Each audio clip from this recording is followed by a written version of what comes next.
लोग जाएगा ना, बार बार तो अमरनाथ तो नहीं नहीं, हम जब तक मेरे पैर एकदम सही सलामत है, जब तक हम अपने पैरों से चल सकते हैं। एक बार हो गया, फिर नेक्स्ट 12 ज्योतिर्लिंग, फिर है पशुपति, सब करेंगे, नेपाल है, फिर श्रीलंका है, फिर द्वारकाधीश, वहां 4 ज्योतिर्लिंग हम किए हैं और बाकी 8 भी करना है, सारे जगह जाना है। बट अमरनाथ इंतजार रहेगा कि कब दरवाजा खुलेगा और कब रजिस्ट्रेशन होगा, और डे फर्स्ट में रजिस्ट्रेशन कराना है। कि आप तो एक बार जा चुके हैं तो लगता है कि मुझे भी आपके साथ ही जाना आप चलिए, आप एकदम आराम से चलिए। बहुत ज्यादा लोग जाना चाहते हैं और बहुत अच्छा, मतलब आपको वहां पे एक बार जाने के बाद वो जगह ही नहीं है कि आप दोबारा ना जाएं, आपको जाना ही है। महादेव बुलाएंगे आपको, वो जगह अलग है, मतलब हम शब्दों में नहीं कह सकते। हम भी बहुत घूमे हैं, बट अमरनाथ बहुत सारे लोग कहते हैं कि उम्र नहीं है, बट हमको लगता है कि जब चीजों को आप समझ सकते हैं, जब उस चीज को फील कर सकते हैं, सही समय नहीं होती जिंदगी में, कोई वो समय नहीं परफेक्ट होता है कि आपको इसी समय धर्म वाली चीजें करनी है या इसी समय आपको अध्यात्म में जाना है, ऐसा कुछ नहीं है। आपको जब भी ये चीजें महसूस हो गई कि आपको सुकून किस चीज से मिल रहा है, आपको अच्छा क्या फील हो, आप बहुत घूमते हैं, आप मनाली घूमते हैं, गोवा जाते हैं। हाँ, घर में लोग यही कहते हैं कि है उतना दूर जाना, कोई आता है लौट के, इसलिए कि मतलब कि शादी बच्चे हो गए, बच्चे का शादी वादी कर दो, उसके बाद निश्चिंत हो जाओ। अरे निश्चिंत हो जाओगे, तुम्हारा शरीर भी तो नहीं रहेगा ना, शरीर नहीं रहेगा, और फिर वो समय क्यों करे कि हमें खटोली पे जाना पड़े। उसके बाद तो बीमारी हो जाता है बहुत। जब हम मेडिकल अपना वो कर रहे थे ना PMCH में जाकर के, तो जो हम फॉर्म भर रहे थे, तो बहुत अच्छा फील हो रहा था कि सब कुछ अच्छा है, कहीं कोई एक भी चीज नहीं है जो कि हमें रोक सकता है जाने से। तो वो फीलिंग आनी है ना आपको, जब आप यात्रा पे जाते हैं और सब में टिक करते हैं, सब हेल्दी है। और सबसे बड़ी बात पता है, वहां पे जाने के बाद ना किसी को वॉमिटिंग हो रही थी। शेषनाग में हम सुबह उठे तो देख रहे थे कि सारे लोग बहुत सारे मेल थे जो परेशान थे, मतलब ऐसा लग रहा था किसी को उल्टी हो रहा है, कोई बहुत सारे परेशान थे। मेरे खुद के सर में इतना हेडेक था, इतना, हम लोग 4 कंबल ओढ़कर सोए थे, फिर भी ठंडी वो अलग था। सांस लेने में दिक्कत भी थोड़ी महसूस हुई थी शेषनाग में, ऐसा लग रहा था कि बस अब सांस रुक जा रहा है, कि हम कंबल ओढ़े हुए थे, तो कंबल वगैरह ये सब चीज तो लेके जाना नहीं। वहां पैसे लगे थे शेषनाग में 540 रुपीज एक आदमी का, टेंट में आपको सोना होता है। अब भंडारे में भी सो सकते हैं, फ्री है, बट हम लोगों ने टेंट लिया था क्योंकि भंडारा कभी कभी बहुत भर जाता है, तो आप वहाँ कंफर्टेबल फील नहीं करते तो आप टेंट हाउस ले लीजिए। और टेंट हाउस में भी 10 लोग साथ में सोते हैं, 6 लोग साथ में सोते हैं, 2 तरह के टेंट हाउस होते हैं, आप वहां पे ले लीजिए। अब खाना वाना सब कुछ एकदम आराम से, कोई दिक्कत नहीं। तो सबसे पहले यहाँ से वहां जाने के बाद भी पैदल कहाँ से स्टार्ट करते हैं? पैदल यात्रा जो है, बस कहाँ पर स्टॉप करती है, उसका पैदल कहाँ से यात्रा, जो बोले कि आपको 44 किलोमीटर है, 3 दिन लगते हैं, तो किस तरीके से यात्रा रहता है? चंदनवाड़ी यहीं तक लास्ट स्टॉपेज मतलब कि बस का चंदनवाड़ी है। उसके बाद उतरिए, उसे स्नान पूजा पाठ करिए, वहां से फिर अब बाबा का नाम ले, आप जहाँ रह रहे हैं ना, जिस भी जगह पे आपको ठहराया गया, वहीं से आप रेडी होकर निकलते हैं, क्योंकि वहाँ हर जगह पे नहाना वहाना पॉसिबल नहीं हो पाता है, सारे लोग एक साथ जाते हैं। तो चंदनवाड़ी से आप सुबह यात्रा स्टार्ट करते हैं। आपको डेट दिया रहता है आपके कार्ड में कि आपको कब डेट, किस दिन जाना है, क्योंकि उनका एक लिमिट होता है कि एक दिन में इतने 1000 लोग ही यात्रा करेंगे। तो वो क्या होता है, वो एक साथ लोग जाते हैं और फिर वहां पे एक एक जगह पे रुकते रहते हैं। तो वो लिमिट लौटने के बाद वही गाड़ी वही समय पर पहुंचा दी? नहीं, आप आ जाइए, फिर बालटाल के रास्ते बहुत शॉर्ट पड़ता है, मैक्सिमम लोग बालटाल के रास्ते से आते हैं, क्योंकि आना आने के लिए इधर से हो गया। वो तो मेरी मर्जी थी कि हमें अच्छे से जाना है। आने के लिए भी उसी रास्ता से आए। आप अगर मान लीजिए कि फिर से उस जगह को जाना है, तो फिर आप 3 दिन वापस आएंगे, उससे अच्छा दर्शन तो हमारे हो गए। अब बालटाल से चलिए, बालटाल से, क्योंकि उतरना आसान है ना, कहीं भी चढ़ना मुश्किल है, उतरना के लिए, फील करने के लिए आप उस जगह से जाइए, पहलगाम से जाइए, और लौटने के लिए बालटाल से जाइए। ये नहीं कि गाड़ी वही रहती है कि अलग, वहां से भी अलग से? फिर वो आप स्वतंत्र हैं। अब बालटाल आ गए, बालटाल में फिर अगर दीदी कह रहे हैं, जैसे हम उनका दर्शन कर लिए, भोलेनाथ के, बर्फानी बाबा का दर्शन करने के बाद वापस हम नीचे उतरने के बाद कहाँ से फिर आप बालटाल अगर आते हैं तो बालटाल में फिर आपको भंडारे मिलेंगे, वहां भी सब कुछ फ्री, आप आराम से रहिए, खाइए पीजिए। फिर वहां से आपको अपना कहाँ जाना है, जम्मू जाइएगा तो आपको वहां से टैक्सी लेना पड़ेगा।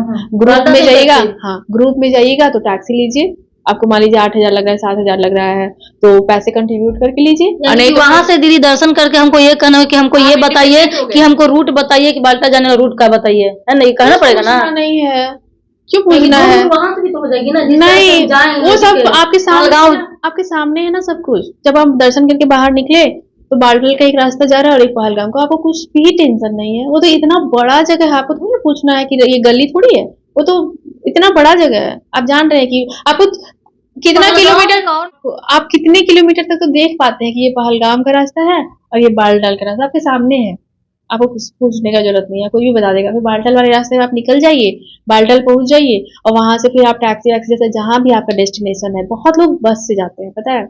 जयपुर, राजस्थान, एमपी, बहुत सारे स्टेट में सबसे बात करती हूँ, पसंद है अलग अलग जगह के लोगों से बात करना। वो लोग पूरी बस बुक करके जाते हैं, 20 लोग, 25 लोग, 30 लोग एक बस में बैठ जाते हैं, अपने स्टेट से वहां जाते हैं। जम्मू में बस रुक जाती है और सबका बैग बस में ही रहता है। बस वो 2 कपड़े अपने लिए, हल्का फुल्का, पानी का बोतल वगैरह, ऐसे ही तो होता है, और होटल में हाँ, रख लिए हैं और नहीं वो बस में रखते हैं, हाँ, पैसे हाँ, कहीं खर्च हाँ, नहीं है, हाँ, बस का जो लगा सो लगा, अपने स्टेट से आते हैं। और उसके बाद फिर वो बालटाल के रास्ते, बालटाल मतलब बहुत ही आसान, आधा दिन में पहुंच जाइएगा आप। बालटाल के रास्ते चढ़ते हैं, दर्शन करके बालटाल 2 दिन में वापस। तो ये था। तो ये है पूरा मतलब कि है। तो दोस्तों अब देख रहे हैं ना कि अब क्यूरियोसिटी जगेगा आपको जाने के लिए। ऐसा कोई नहीं है, पहले ऐसा होता था 2014 के पहले ऐसा होता था। अब बहुत धीरे धीरे जो है आप चार धाम या यात्रा में भी गए होंगे, केदारनाथ बद्रीनाथ, तो उसमें भी अब ठीक तरीके से हो गया है।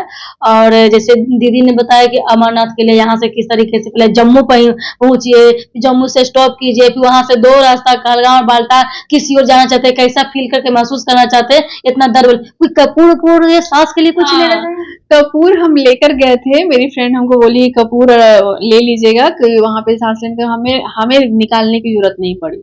बहुत सारे लोग ना अजवाइन वगैरह कुछ पोटली बनाकर ले जाते हैं, सब कपूर अजवाइन सब रख लेते हैं और उसको एक ऐसा करके बंद करके और ऐसा करके, हाँ हाँ, वो सूंघते रहते थे। उनको दिक्कत होती थी, जो महिलाएं होती है थोड़ी एज वाली। हमें कहीं भी जरूरत नहीं पड़ा। हम लोग जब बाल्टा ये शेषनाग में थे तो उस समय रात में जो टेंट हाउस में ठहरे थे, ग्लेशियर थे ना सब जगह से, तो उधर ऑक्सीजन बहुत कम था, तो ऐसा महसूस होता था कि अब हमारी सांसें मतलब तेज चल रही है, सफोकेशन महसूस होता था, बाकी की दिक्कत कहीं नहीं हुई। उसका व्यू नजारा अलग है। अगर आप अमरनाथ यात्रा पे जाना चाहते हो, एंजॉय करना चाहते हो, आपको कोई तकलीफ ना हो, तो आप कार्डियो एक्सरसाइज करते रहिए। आप जितना भी आप रनिंग करिए, आप पैदल ज्यादा चलिए, आप जिससे भी हार्ट अच्छा होता है, लंग्स अच्छा होता है। कुछ कुछ लोग कहते हैं कि अगर जाना रहता है अमरनाथ, तो उसके पहले मतलब कि 3 महीना पहले एक्सरसाइज करो, इधर ओवर ब्रिज, ये मॉर्निंग वॉक, जॉगिंग, इस तरह से करना पड़ता है। साल भर क्यों ना करें, साल भर क्यों ना करें। हम लोग भी ऐसे ही किए थे कि जब हम कुछ दिन पहले 1 महीने से जिम जा रहे थे, प्लानिंग तो कुछ था नहीं, बस कर रहे थे एक्सरसाइज, बहुत दिन के बाद से स्टार्ट करे थे। और जैसे ही अमरनाथ तो हुआ तो हमारे पास सिर्फ 6 से 7 दिन थे। तो मेरी फ्रेंड बोली कि चलिए अभी एक पुल है ना राजेंद्र नगर, इस पे उतरना है, चढ़ना है। वो बोलते ना, क्या बोलते हैं कि वो कोहड़ा रोकना बोलते हैं ना, वो बस के दिन कोहड़ा रोक रहे थे हम लोग। बट जब चढ़ गए तो चढ़ गए, चले गए तो चले गए। वही इसमें हेवी हो गया था क्योंकि हम लोग डीकैट से एक ट्रैकिंग बैग लिए थे, और वो बैग सामान रखने के पहले ही हेवी था, बट क्योंकि समय नहीं था, 2 दिन हमारे पास था, तो फिर हम लोग लेकर आ गए, और वो सच में भारी था। तो हम लोग पिट्ठू करे थे, अच्छा आदमी था, और वो 6 किलोमीटर 10 किलोमीटर का वो लोग लेता है, 300 400, तो ये सब आपका खुद का एक्सपेंसेस होता है। जब आप बैग दे देते हैं ना, किलोमीटर का, जैसे मान लीजिए ब्रेक रहता है ना, हाँ, कितने किलोमीटर का, 300 400 रुपीज लिया। 400 लिया था मेरे से, 6 किलोमीटर का हमने लिया था एक बार। तो इतना भी कॉस्ट नहीं है वहाँ। नहीं उसके हिसाब से, और नहीं तो हम तो उसको 500 दिए थे अपने मन से, वो तो 300 में हमने कंफर्म करा था कि वो 300 में जाने के लिए तैयार था। 6 किलोमीटर आपके साथ चल रहा है वो आदमी, आपका बैग लेकर के, और सिर्फ 300 में। बट जब हम वहां पहुंचे तो मेरे से नहीं हुआ, तो हम 500 दिए, क्योंकि होता है ना। बाकी ऐसा चीज और कोई दिक्कत, कोई परेशानी, आपके पास पैसे हैं, आप वहां पे भंडारे में जितना दान दे सकते हैं, जितना उन लोगों को सपोर्ट कर सकते हैं, आपके पैसे से अगर श्रद्धालु खाना खा रहे हैं, जहाँ इस भी भंडारे में जाइए वहां पे, क्योंकि वहां एक चीज जो हम ऐड करना चाहेंगे, खाने का वैल्यू समझना है तो समझ आ जाएगा। अन्न की बर्बादी जो घरेलू तौर पे होता है लोगों को, उन लोगों को जरूर ये चीज समझना चाहिए, अन्न का क्या कीमत है। पहाड़ों पे जब आप जाते हो, उतना ऊंचाई पे आपको हर तरह का खाना मिलता है, वो लोग कितना मुश्किल से वहां खाना बनवा रहे, लाखों लोग खा रहे हैं, और घर पे लोग क्या कर रहे हैं, जितना मन उतना खाना बना कर प्लेट में दे रहे हैं, छोड़ रहे हैं, बर्बाद कर रहे हैं, डस्टबिन में जा रहे हैं। वहां पे क्या था, आप एक अन्न नहीं बर्बाद कर सकते हैं। आपको कितनी भी भूख लगी है, आप थोड़ा लेते हैं वहां पे, ताकि बर्बाद नहीं हो। थोड़ा खाना खाते हैं, और फिर चलना होता है, आप ज्यादा खाएंगे तो चल नहीं पाएंगे, आपको कंटिन्यू चलते रहना है। भंडारे हर जगह मिलेंगे, वैरायटी बहुत ज्यादा मिलेगी, बट आप खा नहीं सकते, आप थोड़ा खाते हैं। अगर आपको और चाहिए तो आपको दोबारा मिलेगा। बट उनका जो डस्टबिन है, जो खाना प्लेट रखा था वो प्लेन होता था। आपका प्लेट वो प्रसाद है, वो खाना नहीं, आप प्रसाद खाते हैं। हम लोगों का 2-2 3-3 केजी वेट लॉस हुआ, जो कि वेट नहीं लाठी वगैरह लेके जाना पड़ता है। लाठी मिलता है, आपकी मर्जी। हम लोग नहीं, हमें नहीं चाहिए। हमारा है ना, ऐसा लगता है ना कि लाठी ले लेंगे ना तो ऐसा लगेगा कि ये मेरी जिम्मेदारी हो गई लाठी पकड़ के। नहीं, हम लोग 2 लाठी लेकर चले थे और रास्ते में भी एक लाठी मिला था, और वो तीनों कब कहाँ छूटा पता ही नहीं चला। तो लाठी तो एक ऐसा हो जाता है, ठीक है, जहाँ पे बर्फ है, जहाँ पे पैर फिसल सकता है, वहां लाठी बहुत काम आता है। बट बारिश तो हुई नहीं, अगर बारिश हुई रहती तो फिर 3 दिन में बारिश कभी नहीं हुई। 5 दिन 6 दिन में बारिश नहीं हुई। सारे लोगों ने बोला था कि बारिश ना हो, ये हो नहीं सकता है। हाँ, और जब वहां पे पहुंचे बारिश नहीं हुई तो सारे लोग कह रहे थे कि इस बार तो गजब ही हो गया, बारिश नहीं हुई। और बारिश होती ना तो हमारे साथ बड़ी दिक्कत होने वाली थी, इसलिए क्योंकि एक तो लगे इतना भारी था और वो भीग जाता तो और भी ज्यादा हो जाता। फिर अपना वो रास्ता जो है वो बहुत ही कठिन। हमारे दर्शन के जस्ट बाद 3 दिन के लिए रोक दिया गया दर्शन, बारिश हो गई थी। तो बहुत लकीली दर्शन हो गया टाइम पे। यानी कि बारिश होता है तो दर्शन रोक दिया जाता है। हाँ, दिक्कत हो जाती है, रोक दिया जाता है। 3 दिन के लिए रोके थे वो लोग, और फिर उसके बाद फिर स्टार्ट किया गया। क्योंकि वहां देखते हैं कभी बादल बादल फटने सब चीज का डर रहता है क्या? बादल फटता है, ग्लेशियर जैसे जो बने होते हैं, जैसे बारिश हो जाती है तो कभी ग्लेशियर कभी होता है, वो ब्रेक करता है तो पानी बहुत ज्यादा आ जाता है। तो ये सारे चीज तो नेचुरल डिजास्टर होते हैं, बट जिनका जो भी है महादेव की इच्छा से। तो उसमें जो बादल फटना या जो नेचुरल होता है तो इसमें सिक्योरिटी रहता है, बिल्कुल रहता है, इसमें कोई दिक्कत परेशानी नहीं। देखिए, पहले तो हुई है घटना है 2022 का, तो जब आपको न्यूज देखेंगे तो पता ही होगा कि किस तरह से वहां पे हुआ था। बट अब धीरे धीरे ना वहां भी लोग चेंज कर रहे हैं। जैसे कि जिस जगह पे हुआ था ना वो बहुत सारे लोग चले गए थे, अब उस जगह पे सुविधा ही नहीं रखा गया है कि आप वहां रुकेंगे। लोग भी तो ऐसा होता है ना कि जब भी पता है कि नदी का बहाव है यहाँ पे, और यहाँ पे अगर ग्लेशियर ये होता है, बारिश होती है, तो उस जगह से क्यों ना हम दूर रखें खुद को, आप समझ रहे हैं। और वहां पे होता क्या है कि लोग वहां स्नान करते थे, वहीं अपना सामान रखते थे और उसके बाद दर्शन करने जाते हैं। तो वहां अगर लोग भीड़ है तो वहां पे फिर हो सकता है।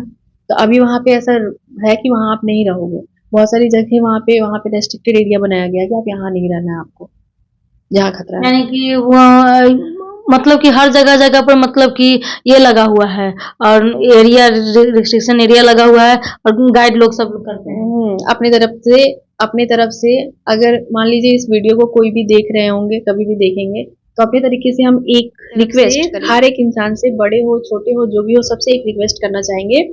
कभी भी आप अमरनाथ यात्रा पे जाएं तो एक ही रिक्वेस्ट है मेरा सबके साथ कि वहां पे गंदा करके ना आए। क्योंकि हमको सबसे ज्यादा तकलीफ इसलिए हो रहा था वहां पे कि लोग पानी का बोतल जहां तहां फेंक रहे थे, प्लास्टिक की चीजें, जबकि आपके रूल रेगुलेशन में ये चीज लिखा होता है कि आप जहां जा रहे हैं वहां प्लास्टिक आपको नहीं फेंकना है। आपको उस जगह को गंदा आप कैसे कर सकते हैं? वो स्वर्ग है, वो धरती पे स्वर्ग है, और उस जगह को हम जा रहे हैं अच्छी भावना से, और उस जगह को लोग कर रहे हैं गलत। मतलब अब जो इतने लोग जाते हैं ना, जिस भंडारे में हम रुक रहे थे तो हम देख रहे थे कि अपना नया कपड़ा निकाले, फिर प्लास्टिक वहीं फेंक दिए, वो सब। तो हम लोग तो एक भी प्लास्टिक लेकर नहीं गए थे, और कुछ प्लास्टिक हम लोग लेकर गए थे, पता है किस लिए? क्योंकि जब बारिश हो तो हम लोग अपना जूता चप्पल ये सब ढक सके सब। और पता है सारा वापस आया बैग में मेरे। मतलब वो इतना, आप जब अंदर से किसी चीज के लिए फील करोगे ना, तो आपका अंदर मन अलाउ नहीं करेगा कि उसके खिलाफ हम काम करें। वो इतना खूबसूरत जगह को हम गंदा कैसे कर सकते हैं? हम लोग पानी का बोतल रखे रहते थे घंटों, किसी को फेंकना कहाँ है, नहीं फेंक सकते हैं इस जगह पे। लोग करते हैं गलतियां, अब लोग जाते हैं, अब सब कुछ सुविधा हो गया, जाते हैं तो ये सब चीज करते हैं। तो ये चीज बहुत है कि आप खूबसूरत चीज को खूबसूरत ही रहने दीजिए, उसके उसी अवस्था में रहने दीजिए। एक तो हम जा रहे हैं वहां पे और फिर उस चीज को खराब करके 2 महीने तक उस चीज को खराब कर दिए, तो फिर नेचर जो है वो उसको नहीं पसंद ये सब। उस चीज को उसी तरह से रहने का ये करना चाहिए। फिर थोड़ा सा लिमिटेशन तो जरूरी है, वहां पे लिमिटेशन बहुत होना जरूरी है। क्योंकि फिर वो आम जगह नहीं जब कष्ट करके लोग जा रहे हैं, और उस कष्ट का ही वो देने की आपको, मतलब वो जगह का इम्पोर्टेंस ही यही है कि आप अपने आप को कष्ट देकर जाते हैं। और अभी क्या है कि घोड़े का बहुत ज्यादा मिसयूज करना, और खुद सिर्फ खूबसूरती के लिए जाना वहां पे, सिर्फ ब्लॉगिंग के लिए जाना, तो वो चीज थोड़ा होना चाहिए इन सब चीजों को। प्लस नशा वाला चीज, अगर कोई एडिक्शन है किसी को, सिगरेट पी रहे हैं, गुटखा खा रहे हैं, फिर गुटखा फेंक रहे हैं, तो ये आपको बहुत तकलीफ देगा जब आप देखोगे चीजें। तो ये चीज है ना कि जो इतना खूबसूरत जगह जहाँ बोलते हैं कि वो स्वर्ग का रास्ता है, वहाँ मुक्ति धाम है, वो आपको अमरनाथ दर्शन के बाद आपको एक वो मिल जाता है। तो क्यों ना ऐसा गवर्नमेंट को करना चाहिए कि अगर आप वहाँ जा रहे हो और वहाँ सिगरेट गुटखा बैन करना चाहिए। हाँ ये अच्छा लगा, लेकिन आपको कह रहे हैं कि क्या फिर दोबारा जाने का मन दिल कर रहा है? बहुत ज्यादा, बहुत ज्यादा। एक बार तो हो गया ना। नहीं वो क्या? नहीं नहीं, मतलब बस मन उधर ही रह गया मेरा, सच अच्छा। बता रहे हैं, मेरा मन उधर ही रह गया है।